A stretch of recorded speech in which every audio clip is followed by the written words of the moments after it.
Sedia payung sebelum hujan, persiapan tes kerja Microsoft Excel. Nah, ini adalah paket latihan Microsoft Excel dengan tema rekapitulasi gaji pegawai Excel lagi. Alright, untuk menuntaskan semua latihan ini teman-teman, paling tidak ada 4 rumus yang teman-teman harus pahami dengan baik. Yang pertama adalah sum, yang kedua VLOOKUP, ketiga lookup, dan keempat matematika dasar. Without further ado, yuk kita langsung eksekusi datanya.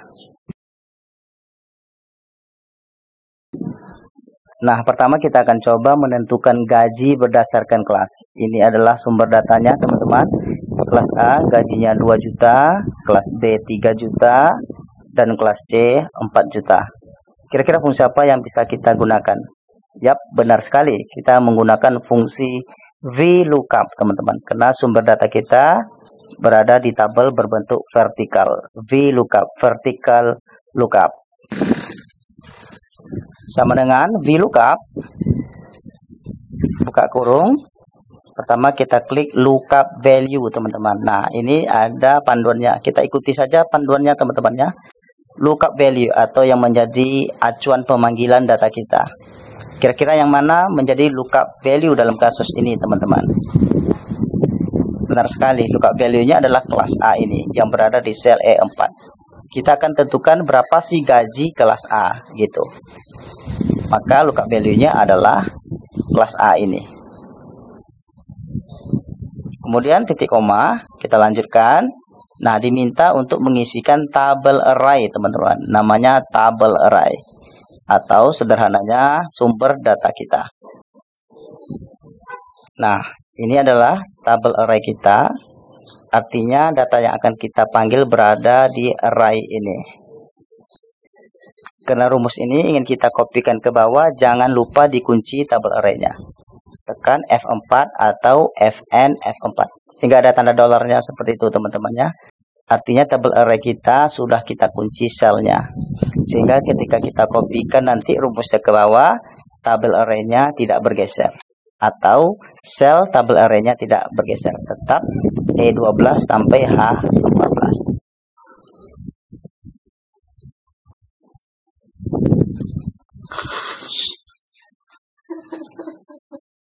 Titik koma, call index number. Kolom keberapa? Kolom kedua. Gaji berada di kolom kedua. Kemudian pendekatan yang kita gunakan adalah true atau false. Dalam kasus ini kita gunakan false, teman-teman. Karena exact match. False itu exact match. Nilai yang persis sesuai dengan nilai acuannya. Sementara kalau true, ini adalah approximate match. Kita pilih false. Tutup kurung, enter. Nah, kita coba cek apakah benar teman-teman. Kelas A itu gajinya 2 juta. Kelas A gajinya 2 juta. Sorry, kita coba rubah B 3 juta. Pas ya. Kita ganti lagi ke kelas C 4 juta. Benar teman-teman. Artinya VLOOKUP kita sudah berfungsi dengan baik.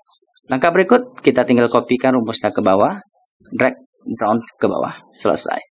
Nah, ini untuk gaji teman-teman. Kemudian lakukan hal yang sama untuk memanggil data tunjangan dan transportasinya. Tetap menggunakan fungsi VLOOKUP. Tapi di akhir ini, teman-teman, setelah ini kita akan tunjukkan cara cepat menggunakan fungsi VLOOKUP-nya. Tanpa satu-satu menggunakan fungsi VLOOKUP. Tapi untuk pemahaman yang lebih baik, kita ulangi sekali lagi penggunaan fungsi VLOOKUP untuk memanggil data tunjangan dan transportasinya, teman-teman. Sama dengan VLOOKUP.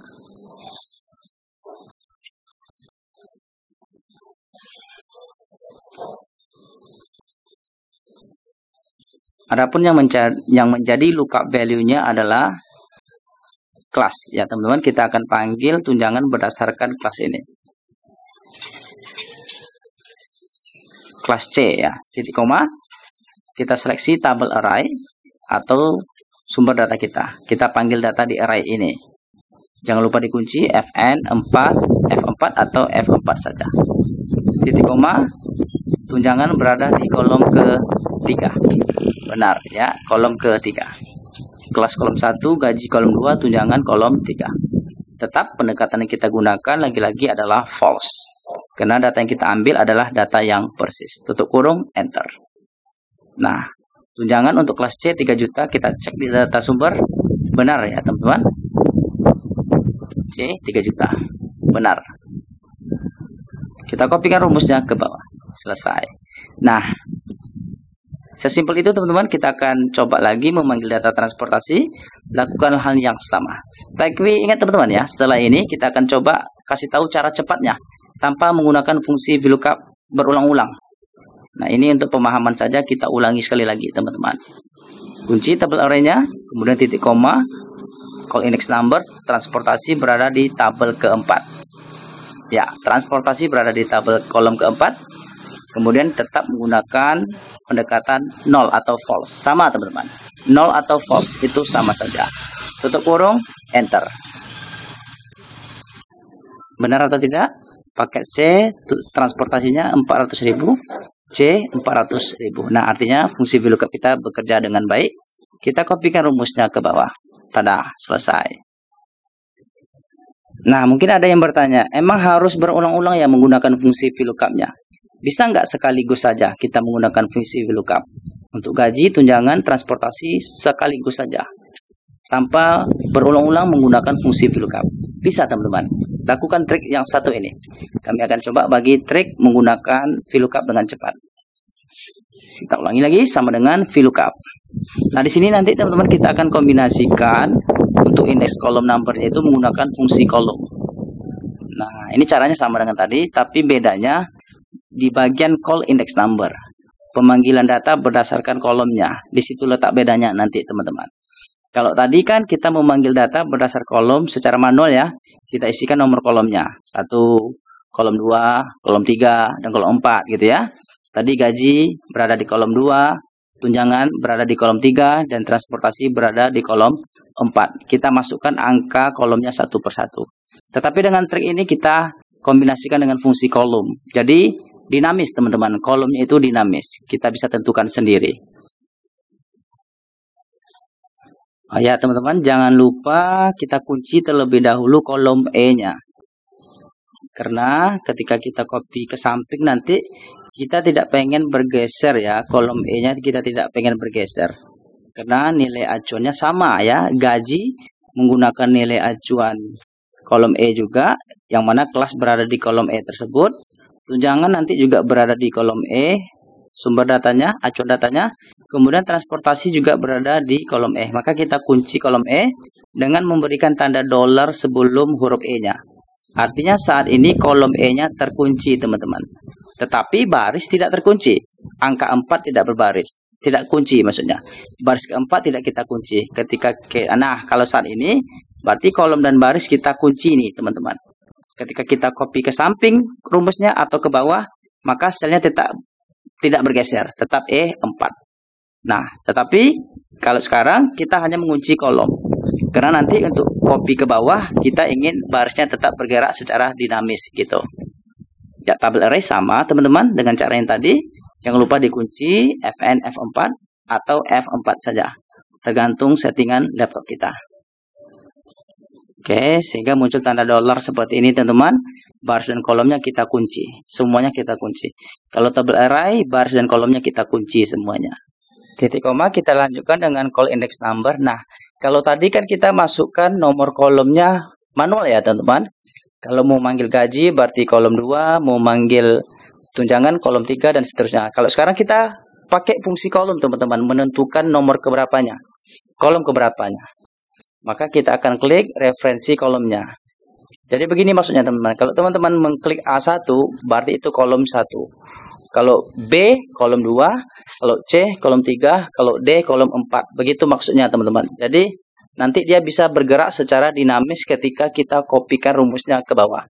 Nah, kita coba klik referensinya adalah A1. Berarti ini adalah kolom 1 teman-teman maksudnya. Karena fungsi kolom ini berguna untuk melihat data yang kita klik itu berada di kolom keberapa. Nah, A1 ini berada di kolom ke-1. Nah, karena kita ingin memanggil gaji berada di kolom 2, kita klik sel B2.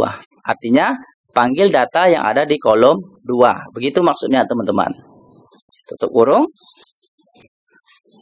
Tutup kurung. Nah, Kemudian sama dengan tadi, cuman yang membedakan kita menggunakan kolom di sini untuk menentukan kolom index numbernya. Kita lanjutkan titik koma. Nah, pendekatan yang kita gunakan tetap false atau exact match, karena nilai yang kita ambil adalah nilai yang persis. Selesai. Nah, yes. Berikutnya teman-teman tinggal kopikan rumusnya ke samping. Alright, tunjangan 3 juta untuk kelas C. Benar enggak ya datanya?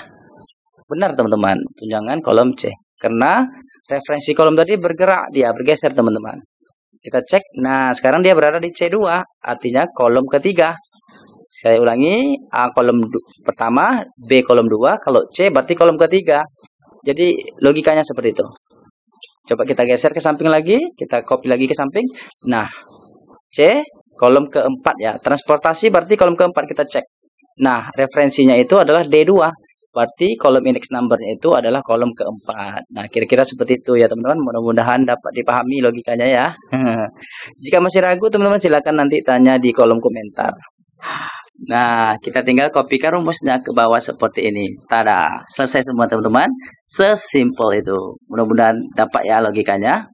Kalau masih ada yang ragu teman-teman silakan tanyakan di kolom komentar. Atau jika teman-teman ingin mengikuti kelas belajar lebih intensif, kita adakan kelas privatnya teman-teman via Zoom Meet. Oke, promosi yang luar biasa. Tambah pemahamannya. Nah, ini gunanya fungsi kolom itu teman-teman. Kolom, kita klik referensinya, referensi data kita misal A1. Enter, kita akan dapatkan. A1 itu berada di kolom keberapa gitu. Kira-kira itu gunanya teman-teman. Tekan enter, lama kali ya. Nah, A1 itu berada di kolom 1 gitu. Berarti kolom A kolom pertama, B kolom kedua, C kolom ketiga, D kolom ketiga, D kolom keempat, dan begitu seterusnya. Nah, itulah yang kita lakukan barusan tadi. Menggunakan fungsi kolom untuk menentukan kolom index numbernya. Data yang kita ambil berada di kolom ke berapa. Oke, mungkin ada yang bertanya, apa sih bedanya pendekatan false dengan true? Nah, ini contoh data menggunakan pendekatan true. Sebagaimana yang sudah kita sampaikan tadi, true mengambil nilai yang approximate, yang mendekati, sementara false mengambil nilai yang persis sama. Sekarang kita akan coba teman-teman memanggil data nilai NH, nilai harian ini berdasarkan NA. Oke, kita akan panggil NH nilai harian berdasarkan NA. 94 berarti NH-nya apa? AK, B, C atau apa? Seterusnya, teman-teman. Nah, contohnya seperti ini, teman. Ada NA 94. Kalau kita lihat di sumber data, 94 tidak ada di sini. Tidak ada 94. Oke, kalau kita menggunakan pendekatan false, maka tidak akan dijumpai datanya. Dia akan ambil nilai terdekat. Kalau 94, maka nilai acuan yang diambil adalah 85. Itu logikanya, teman-teman. Kalau 94, maka nilai acuannya adalah 85. Nanti kalau ada nilainya adalah 84, maka dia akan mengacu kepada nilai 80. Kalau ada nilai 79, dia akan mengacu ke 75. Kalau ada nilai 72, dia akan mengacu ke 70. Nah, seperti itu. Dia akan ambil nilai terdekatnya. Nilai acuannya itu adalah nilai yang terdekatnya. Seperti itu, teman-teman. Nah, ini contoh pendekatan false. Kita praktekkan. Pasti ada nilai yang tidak terpanggil. Nah, NA, teman-teman. Not available. Kenapa NA? Karena di data sumber kita tidak ada nilai 90 pas, gitu ya. Yang ada paling tingginya cuma 85. Kalau pendekatan false kita gunakan, banyak data tidak ditemukan. NA atau not available. Nah, 70 dapat datanya, teman-teman. Karena ada di data sumber. Kemudian kita cek lagi, 80 ada juga. Sementara kalau 94, nah kalau kita lihat di sumber data tidak ada, teman-teman. Maka hasilnya adalah NA. Sekarang kita coba ganti false dengan true. Saya yakin semua nilai akan dipanggilnya, teman-teman. 1, 2, 3, enter. Kita kopikan rumusnya ke bawah. That's simple, teman-teman. Nah, jadi dia akan memanggil data sesuai dengan approximate match istilahnya tadi. Berdasarkan nilai acuan yang terdekat. Kemudian barangkali ada juga yang bertanya, gimana cara menghilangkan NA ini, Bang? Kombinasikan saja dengan fungsi if error. Artinya, jika data yang dicari tidak dijumpai. Kita beri keterangan apa gitu. Jika error atau jika tidak dijumpai, tanda petik 2 diapit, artinya di tengah-tengah tanda petik 2 itu kosong, tidak ada apa-apa. Yes, maka kita kosongkan saja jika nilai yang kita cari tidak dijumpai. Karena ini kita menggunakan pendekatan 0 atau false ya. Maka hasilnya kosong. Coba kita ya ganti ke true atau 1, maka hasilnya kita peroleh seperti yang tadi. Alright, untuk menambah pemahaman kita coba cari lagi AM-nya, teman-teman, angka mutu. Ya sama, kita tetap menggunakan fungsi VLOOKUP. Oke, pertama kita isikan dengan lookup value. Ya tetap berdasarkan NA, nilai akhir. Kita akan panggil angka mutunya berdasarkan nilai akhir ini. Titik koma, ya sama, tabel array-nya kita seleksi. Diawali dengan nilai ini ya teman-teman. Karena nilai acuannya kita manggil data berdasarkan nilai 0, 45, 50, 55, dan seterusnya. Kolom index number, kolom keberapa? AM itu berada di kolom ketiga. Pendekatan 1. Nah, sama ya. Mencari NH, AM sama. Demikian Kak ya, semoga terjawab.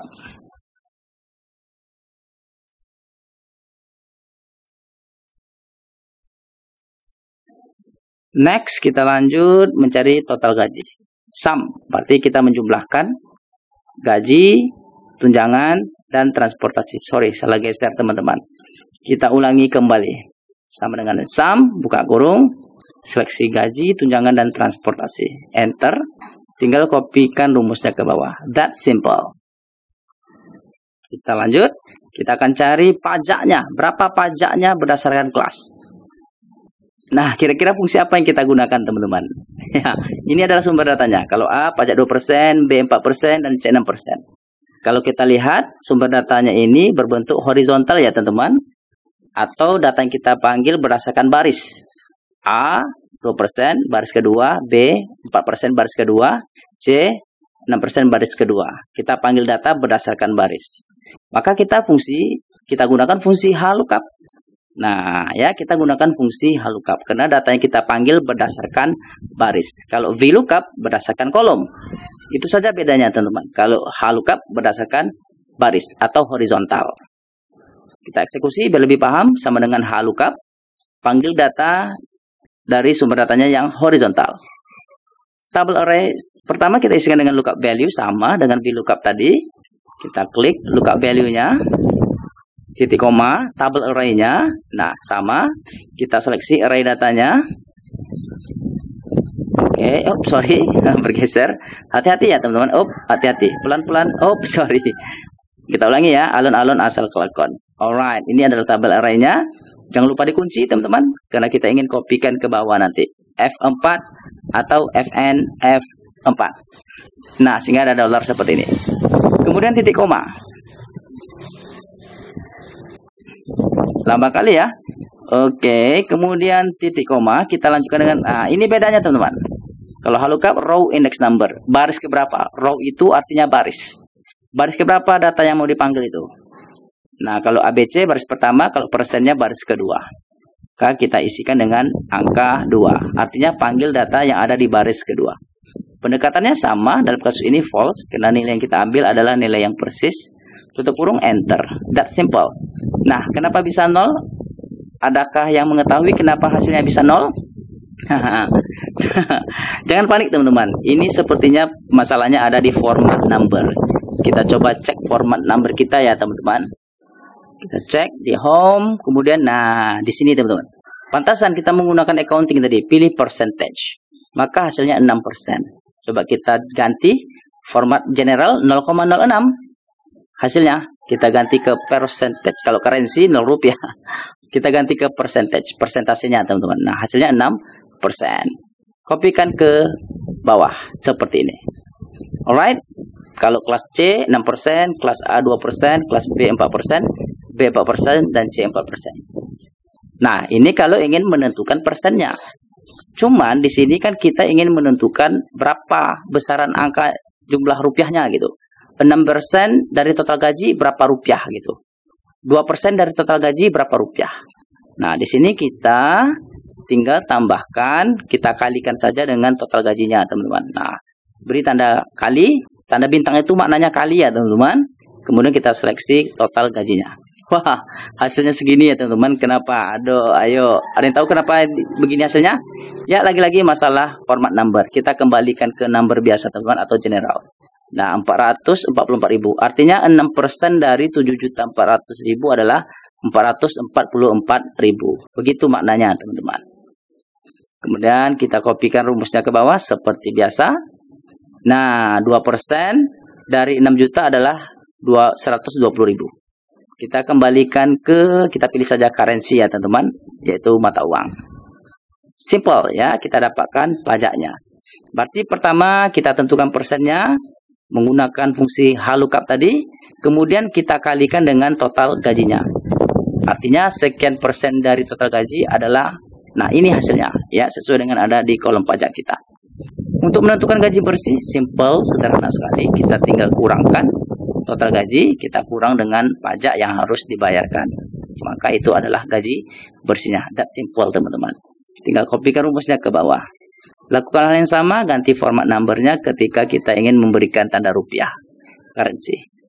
Nah, thank you so much teman-teman ya, sudah menyaksikan tutorial ini dari awal sampai akhir. Semoga bermanfaat. Semoga bisa menambah insight atau wawasan baru kepada teman-teman semua. Jika ada pertanyaan, jika ada yang ragu, jangan sungkan, silakan tanyakan di kolom komentar ya teman-teman. Namun jika teman-teman ingin belajar lebih intensif lagi, silakan klik di link bio atau di link deskripsi kita, karena di sana ada info-info tentang kelas kita, teman-teman. Selamat bergabung di kelas Excel lagi. Assalamualaikum warahmatullahi wabarakatuh. Klik link di bio untuk mendapatkan informasi lebih banyak.